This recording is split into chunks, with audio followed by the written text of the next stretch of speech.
The first wolf came to my door on a Tuesday, 3 years before I did. That was what Adran told me later, in the particular way he had of communicating things, a long look, a slow turn of the head, a patience that made human speech feel rushed and imprecise. He had been watching her since before I knew she existed. He had known, the way wolves know things that their kings take considerably longer to understand, that the woman in the smoke-stained cottage at the Thornedge Wall was not a problem to be solved. He had known she was the answer to one. But I am getting ahead of myself. That is her effect.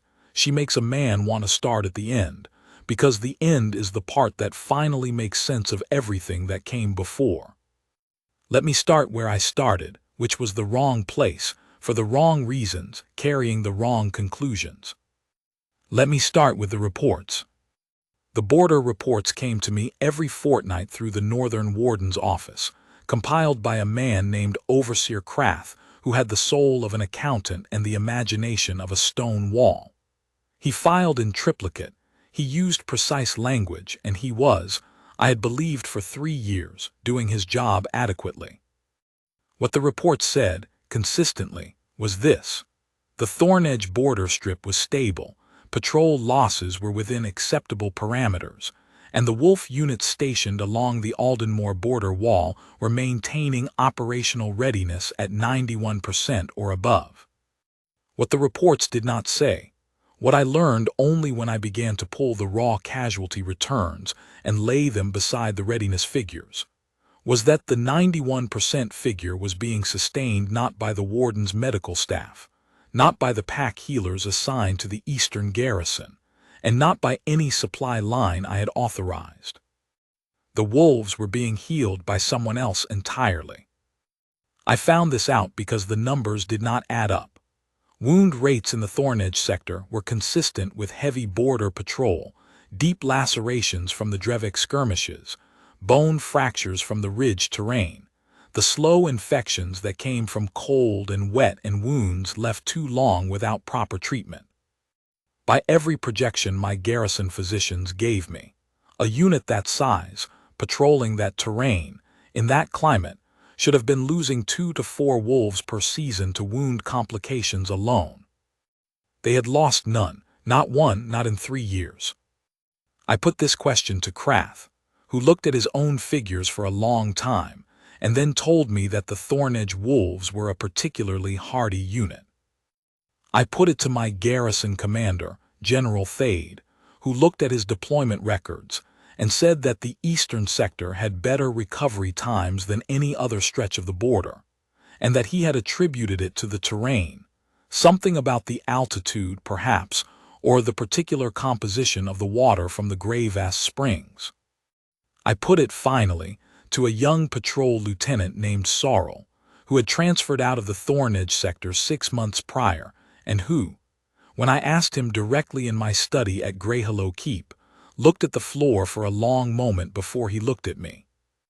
"There is a woman," he said, "at the wall. A woman at the wall." It should have been a simple thing to investigate.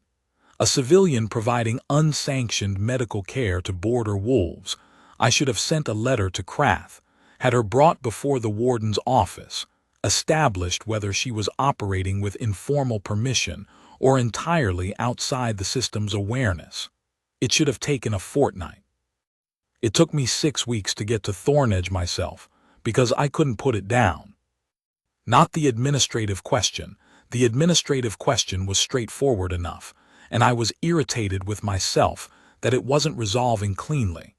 The irritation was what told me something else was happening.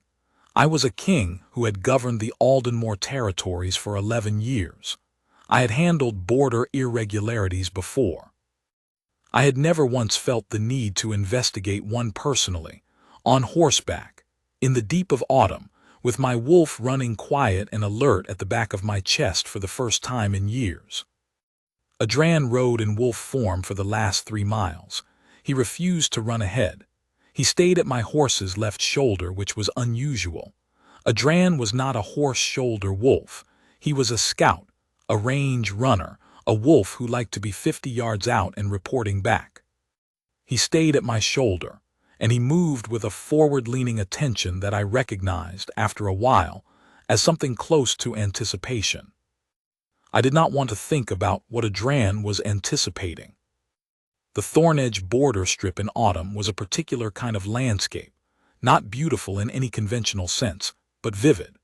The scrub grass had gone copper and rust.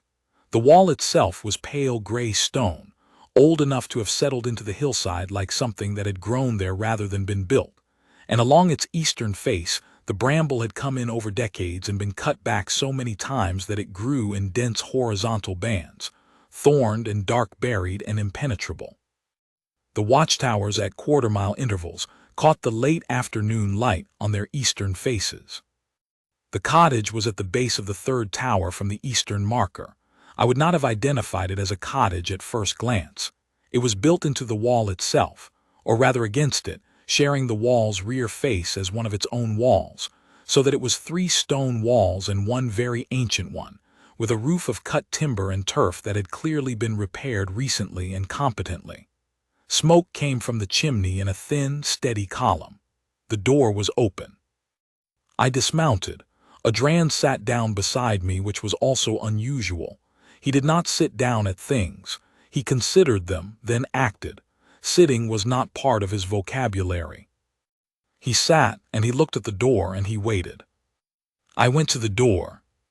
Inside, a man was lying on a low cot with his left arm bandaged from wrist to shoulder, and the careful stillness of a person who had been told not to move and had decided, for once, to listen.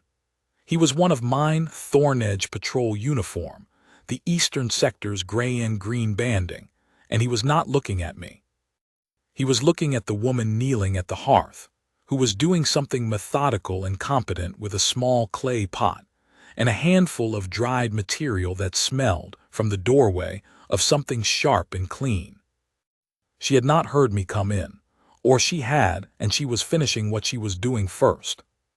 The hearth was small, the room was smaller, and every surface that wasn't occupied by the wolf on the cot or the woman at the hearth was occupied by things, carefully organized things, nothing haphazard about it. Bundles of dried plants hanging from the ceiling beams in labeled groups, jars of various sizes, stoppered and shelved in a system that clearly had a logic even if I couldn't read it from the doorway, a folded stack of clean linen. A logbook on the table, open, with the day's date at the top of the current page, and a column of entries in a small, clear hand. The woman stood, turned, and saw me. She looked at the warden's collar I had put on for the ride, the same strategy I had used in Varenhold the previous year, though she had no way to know that. And then she looked at my face, and her expression did something brief and complicated that resolved, quickly, into a composed attention. "Sir," she said, "not my lord, not warden. Just sir, in the tone of a person who used titles when they were certain of them and not before." "The man on the cot," I said, "what happened to him?" "Ridge fall, eastern face, 2 days ago. The fracture is clean and the lacerations are closed. He'll need to keep the arm immobile for 3 weeks and then begin careful use." She paused. "He shouldn't go back to patrol for 5. "You're not the assigned garrison healer." "No," she said. "Who assigned you to this post?" "No one." She said it without evasion and without apology, just the fact. The man on the cot was watching me with the careful expression of a wolf who was wondering if the person at the door was about to make things complicated. I looked at him, then back at her. "Your name," I said. "Marin Vale." I had heard that name before. Lieutenant Sorrel had said it, quietly, in my study at Greyhollow Keep, and then had looked at the floor as if he'd said something he wasn't certain he was allowed to say. "Step outside with me," I said. She looked at the man on the cot, checking him, not seeking permission, and then she came to the door, wiping her hands on a cloth that she folded and set on the table as she passed it. Outside, Adran was still sitting. She looked at him. He looked at her. Something passed between them that I had not been present for the origin of, a recognition that had nothing to do with me, and she exhaled once very quietly, like a person setting down a weight they had been carrying uphill. Then she looked back at me. "You are going to tell me I need authorization," she said. "I'm going to ask you," I said, "how long?" A pause. She had not expected that question. 3 years, she said. "The first wolf came to the door in my second autumn here. He had a wound that had been improperly closed and had begun to turn. I reopened it, cleaned it, and closed it correctly. He left. He came back 6 days later with another wolf, and then it became what it is." "You have no registered bloodline," I said. "The healer's register doesn't have your name." "No." "Where did you learn?" "My grandmother," she said, "and then a healer in the Midland Territory who took students for 3 years running, and then 3 years of this." She tilted her head toward the cottage, the wall, the border strip in general. "There is no better education than necessity." I looked at her. Adrian was watching us both with the calm patience of a wolf who had been waiting for this conversation for a long time and was not surprised by any of it. "The logbook," I said. "I keep records of every wolf I treat. Date, presenting injury or illness, treatment, recovery timeline, follow-up, 3 years of entries. The current book is the fourth." "You have the previous 3. "Yes." "I would like to see them." She looked at me again with that composed attention, reading me, I thought, in the same systematic way she read an injury, gathering information and drawing conclusions. "Come in then," she said. I stayed 4 hours that first day. I told myself it was because the logbooks required careful review. This was true, but it was not the whole truth, and I was honest enough with myself, riding back to the garrison at dusk, to acknowledge what the rest of it was. She was extraordinary. Not in the way that word was usually meant, not in the way that required ceremony or announcement, or the kind of visible quality that made itself known in a great hall at a state occasion. The opposite. She was extraordinary in the way of something that had been doing essential work, quietly, without recognition, for long enough that the work itself had shaped her into exactly the form it required, precise and calm and utterly without performance. She spoke about the wolves in her logbook the way a general spoke about a campaign, not with sentimentality but with investment. These were her people. She knew them by name, by injury history, by the particular way each one responded to treatment. Wolf Draven had a tendency to re-injure his right shoulder and needed reminder care. Wolf Esseth was difficult about wound irrigation, but could be managed if you explained the reasoning to him first. Wolf Karen had a pain threshold so high that he consistently underreported injury severity, and she had developed a system of secondary indicators for him specifically. She had developed a system of secondary indicators for a single wolf. Adrian, when I told him this later, made the sound that wolves made when they recognized something worth recognizing. Not quite approval, something older than approval. I went back the next day. I told myself it was a follow-up on the logbook review. I had questions about the preparation methods for several of the compound treatments, things I wanted to cross-reference with the garrison physicians. This was also true, and also not the whole truth. On the third day, I stopped telling myself things. She was in the logbook when I arrived, making the morning's entry. The wolf who had been on the cot was gone, cleared for light duty, she said, which she had noted in the record. 2 more had come in the night. A patrol wolf with a deep cut on his left flank from a Drevet crossbow bolt that had been improperly extracted by whoever had tried to manage it in the field, and a senior patrol officer named Wren with a fever that had been building for 4 days. She was working on the bolt wound when I arrived, and she talked through what she was doing without slowing, because she was the kind of person who could do 2 things at once if one of them was talking, and neither of them was actually complicated for her. The extraction in the field made it worse, she said, her hand steady on the wound. They pulled it out straight instead of following the angle of entry which tore the edge of the muscle. I'm going to need to close this in 2 stages. First the muscle layer, then the surface. She glanced up. Have you eaten? You look like you rode at dawn. I had ridden at dawn. I'm fine, I said. There's bread on the table and dried fruit in the blue jar. Don't touch the brown jar. That's a poultice compound and it will taste exactly as bad as it looks. She went back to the wolf. I sat at the table and ate bread and dried fruit and watched her work, and I was aware, with the clarity of something being stated simply, the way she stated things, that Adran's stillness made complete sense, and had made complete sense from the first day, and that I had been the only one in the situation who had not yet understood what was happening. My wolf understood. It had understood at the door. I was the last one to arrive at the conclusion, which was, I thought, probably appropriate. I had been the one who needed the longest to be useful. Krath came on the 5th day. I had not told him I was in the territory. I had come quietly, without formal announcement, which was my right as king but which Krath experienced as a personal affront.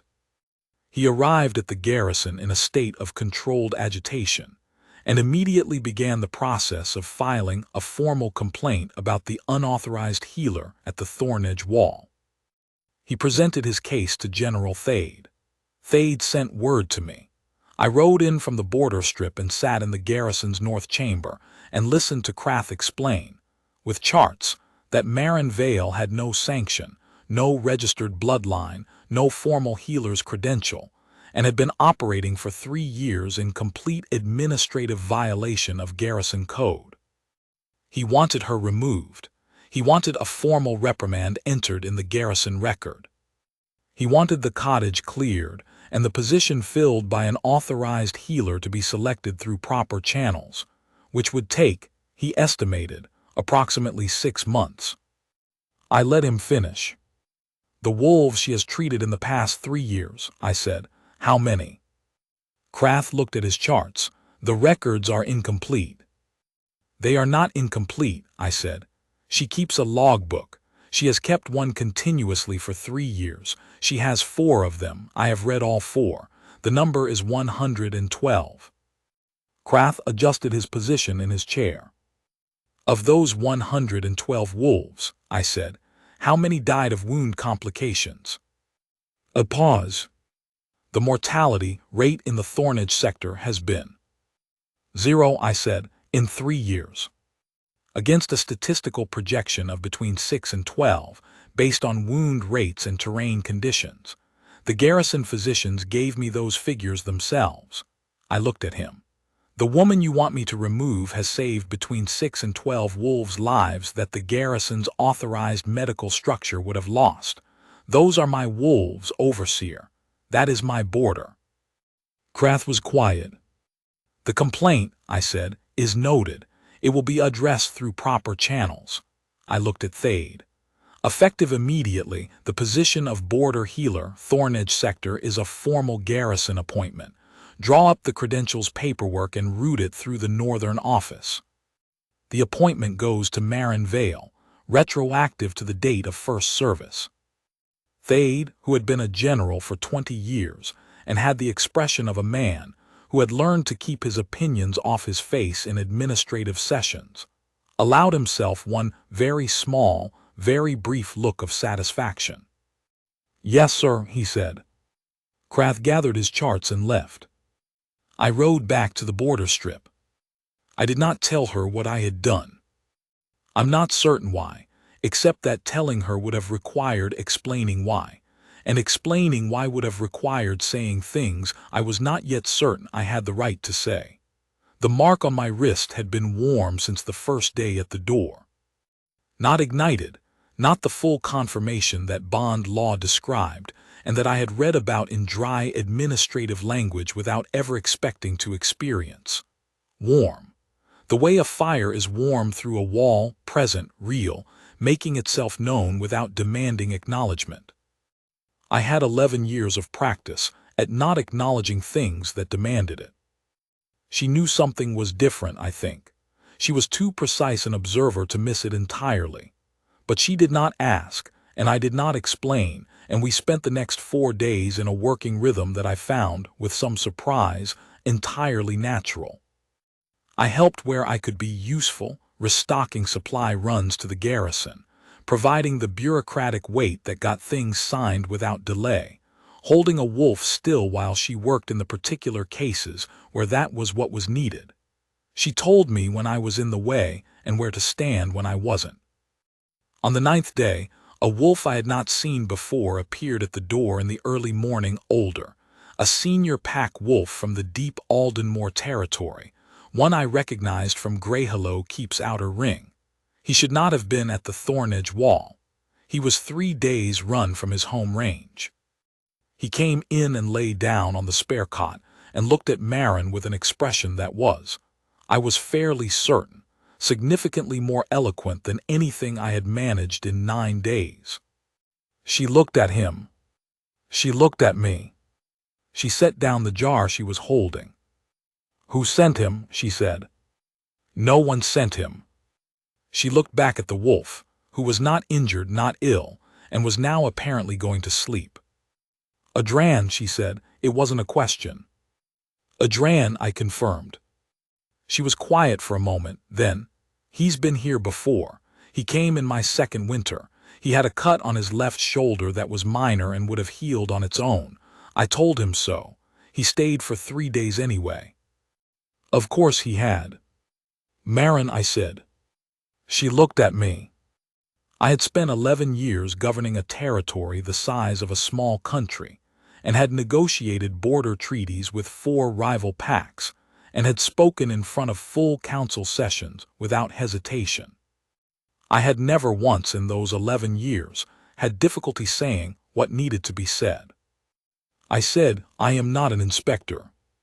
She waited. "My name is Calder. I am the Alpha King of the Aldenmore territories."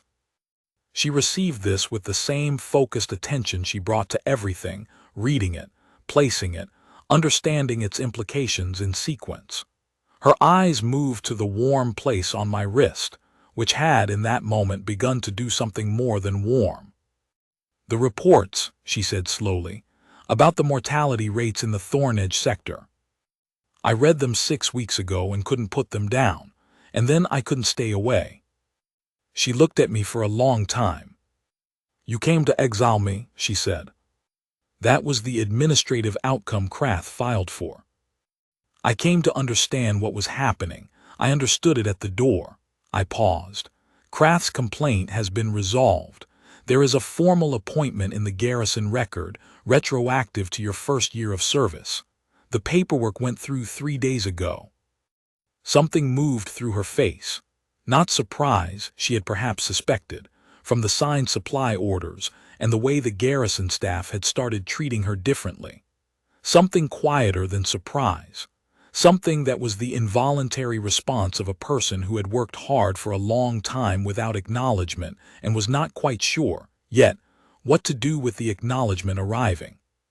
She sat down on the edge of the spare cot, which meant sitting beside Adran, who shuffled 1 inch to make room for her with the generosity of a wolf making a great sacrifice.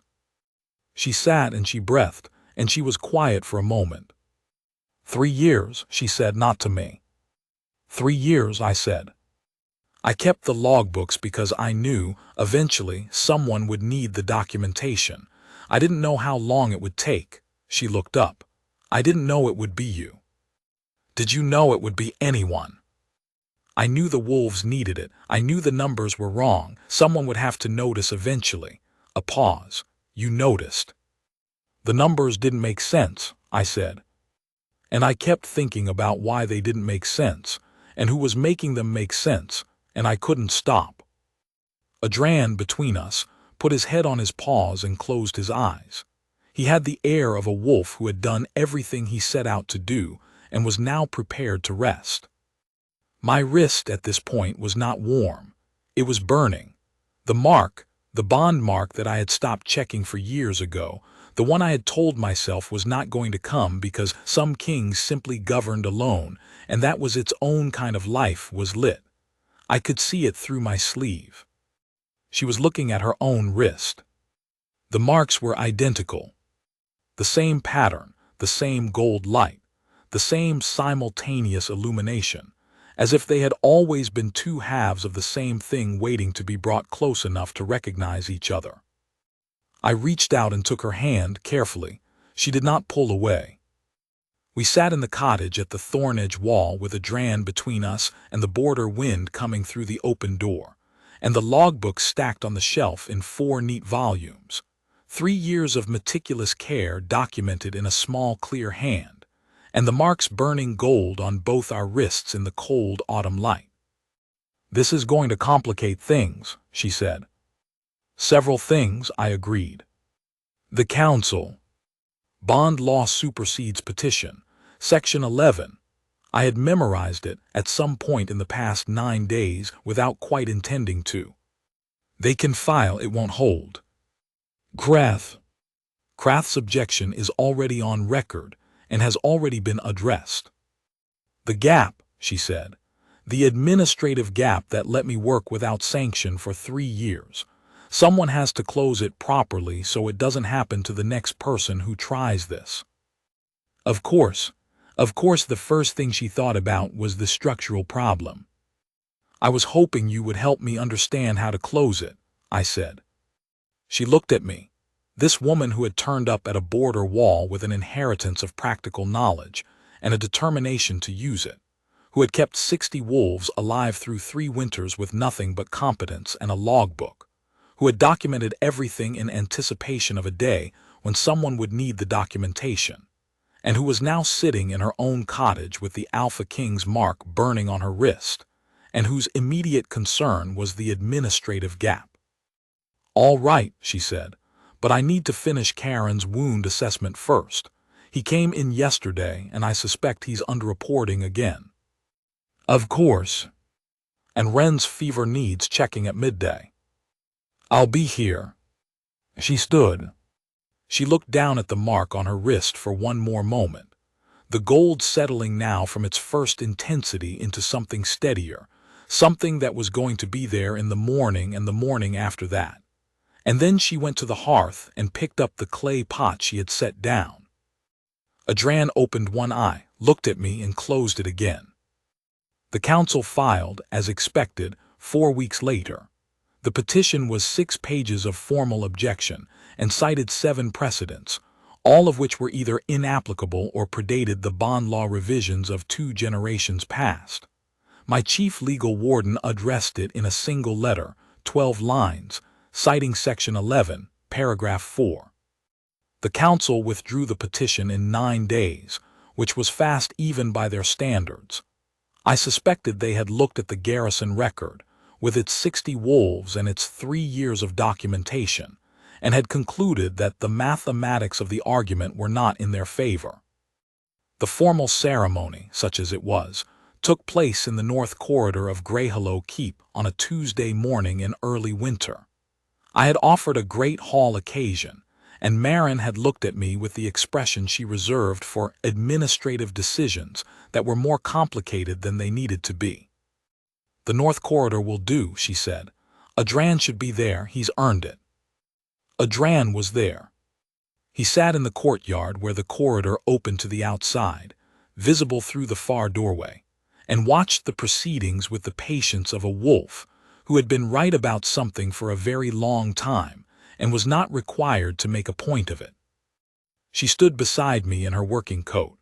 I had offered something more formal and received the expression again, and the bond mark on both our wrists caught the winter light coming through the corridor's high windows, and the Keep's senior warden read the bond law citation, and that was the ceremony. Clean and precise, like her logbooks. Afterward, I walked with her back through the Keep to the archive room where she had been working for the past week. She had come to Greyhollow for the council proceedings and had immediately identified the northern garrison's record-keeping structure as in need of reorganization, and had begun reorganizing it with the same quiet certainty with which she did everything. She had 2 of her 4 logbooks with her. She was integrating them into the formal record, because she had decided that 3 years of detailed wound management data was too useful to leave in a cottage. She was right, she was frequently right. I was learning not to be surprised by it, and learning also that what I felt when she was right was not the particular loneliness of a king who governed alone, which was what I had been feeling for 11 years, but something that was the opposite of that. I stood in the doorway of the archive room and watched her work. She was cross-referencing two documents at once, a logbook entry on her left and a garrison record on her right, and she was making small notations in her own hand in the margin of the garrison record with the unself-conscious precision of a person entirely at home in what they're doing. The Eastern Sector wound data, she said, without looking up, needs to be linked to the patrol route records. If someone looks at wound frequency by sector and cross-references it with route modifications, the impact of route changes on injury rates becomes quantifiable. That's useful for future planning. Agreed, I said. I'll need access to the full route archive. You have it. She looked up at that briefly, a quick check of whether I had meant it as stated. All of it, I confirmed. You are the border healer of record with full garrison access. Thade's office sent the credential update last week. She nodded once, in the way she received things that were correct, not with effusion, just with the acknowledgement of a thing properly done. She went back to her documents. Outside the archive window, Grey Hello Keep's courtyard was holding the first snow of the season, light and dry, the kind that lay on the stone and didn't melt, accumulating in the window angles and along the wall tops. The north wind was coming down off the Greyvest Range and finding the gaps with its usual precision. In the cottage at Thornedge, the door would be latched, the hearth would be cold, the spare cot would be empty, and the shelves would hold their jars, and the logbooks that remained there, volumes 1 and 2, would be waiting. She would go back, she had said. Not permanently. She was not the kind of person who abandoned a post without properly closing it, but to see to the transition, to brief the healer who would take the formal assignment, to walk that person through every wolf by name and every treatment notation and every secondary indicator system she had built for the particular wolves who needed them. She would go back, and she would close it properly because she did everything properly. And then she would come back here, to the archive and the garrison records, and the structural problem of the administrative gap that had let a border healer work unsanctioned for 3 years, and she would fix that too. I thought about the logbooks. 4 volumes of careful documentation, 3 years of competence and care, a record built in full knowledge that someone would eventually need it, that she had been holding it for the right person, the right moment, the right authority.